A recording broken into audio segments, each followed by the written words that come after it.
Olá, gente, tudo bem?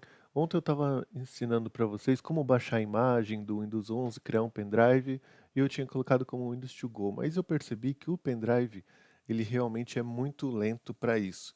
Muito lento mesmo, tanto para criar, como depois eu tentei utilizar, e realmente é muito lento ao ponto de eu desistir de tentar iniciar o Windows a partir do pendrive. Então eu percebi que esse tipo de pendrive realmente não dá certo para fazer isso. Um Kingston Data Traveler aí 3.0, na teoria era para funcionar bem, até ter um sistema portátil aí para poder utilizar, mas eu prefiro deixar aí como o Windows tradicional mesmo, instalação do Windows, que eu acho que será mais útil do que tentar deixar um sistema.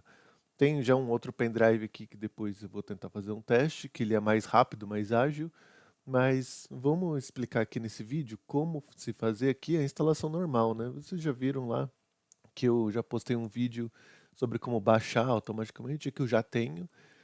Eu vou deixar aqui para ele ser aqui dos tipos GPT, do UEFI, instalação padrão do Windows, não vou escolher o outro. Vou deixar aqui tamanho de cluster, eu vou deixar 64 kilobytes, porque eu estou achando que esse pendrive ele é muito lento para poder gravar, para poder fazer alguma coisa, talvez de repente o tamanho do cluster, alguma coisa assim, esteja impactando, né? Como ele é um pendrive grande, deixar 64K talvez possa ser o ideal para tentar ver se ele funciona de forma mais rápida, né?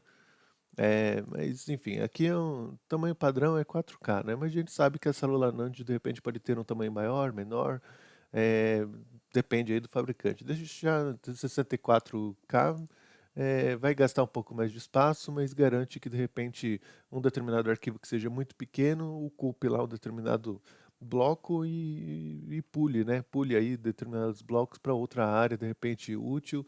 Não precisa ficar gravando metade de um bloco, metade no outro, né? Apesar que o tamanho da célula NAND, na teoria deve ser 4K mesmo, mas eu vou deixar 64K mais para fazer um teste mesmo. Nos discos rígidos, era 512 bytes, né? Então, quando a pessoa formatava em 4K bytes, né? O que que acontecia? É, os setores físicos do disco rígido, ele se transformavam, quatro desses, né, era transformado em um. Dois, quatro, oito desses eram transformados em apenas um cluster. E daí só pode ter um arquivo por cluster, não pode ter mais do que um arquivo por cluster. Então, o que acontece? Tem um monte de arquivo pequenininho, ele acaba ocupando um espaço desnecessário. Mas se eu quiser ter vários arquivos pequenininhos e quero que de repente ele funcione de forma mais rápida, na teoria, teria que fazer isso, deixar ele ocupar bastante espaço mesmo, né? Mas vamos fazer um teste aqui e vamos iniciar. E aqui tem algo que é bem interessante. Tem várias opções aqui que aparecem com Rufus nessa versão mais recente, que é desabilitar aqui a exigência de 4 GB de RAM, Secure Boot, o TPM 2.0, remover a exigência aí de uma conta online da Microsoft. Dá para incluir uma conta aí de nome do usuário, eu prefiro colocar é, proprietário, é um nome bem genérico, para você de repente já instala o Windows e já está prontinho ali, né, para poder utilizar. Definir as operações aí regionais de acordo com esse usuário, tipo, já tem um Windows instalado aqui, ele simplesmente copia a mesma configuração para... Isso daqui é tudo um arquivo, tipo uma configuração que ele faz já previamente para ser mais rápida a instalação do Windows, né? Desativar a coleta de dados, pula aqui, pula as perguntas de privacidade, desativa a encriptação automática com o BitLocker. Então, a partir desse momento, ele vai lá e apaga e começa a recriar aí o pendrive contendo aí as informações e permite com que você instale de repente até em equipamentos que supostamente não seriam compatíveis com processador não compatível, uma coisa assim, né? Por exemplo, esse computador aqui que eu estou gravando, ele é um processador de sétima geração, que não está incluso nas atualizações do Windows para poder receber, né, a nova versão do Windows. E eu estou utilizando o Windows 11 tranquilamente porque é uma máquina que tem o TPM 2.0, tem todos os outros requisitos. E só não está na lista apenas porque é uma definição que a Microsoft fez ali, de repente com o fabricante, com a Intel, para poder garantir que haja um mercado restrito e específico somente para poder novos equipamentos serem comercializados com Windows 11. Mas ele ativou direitinho, ele não teve nenhuma restrição quanto a isso, ele pega a ativação da BIOS, o sistema operacional nativo do equipamento era o Windows 10, instalei o Windows 11 e automaticamente ele já sobe ativado, assim que está conectado na internet, e funciona direitinho em tudo que eu já testei. Tem equipamentos que talvez possam ter mais restrições, tem mais problemas com relação a isso, mas não é o que eu estou vendo aqui nessa situação, nesse tipo de computador aqui, onde tem o processador é, é um i3 de sétima geração e é um computador que na teoria não teria suporte, mas funciona tudo tranquilamente. Bom, aqui está copiando as imagens, os arquivos.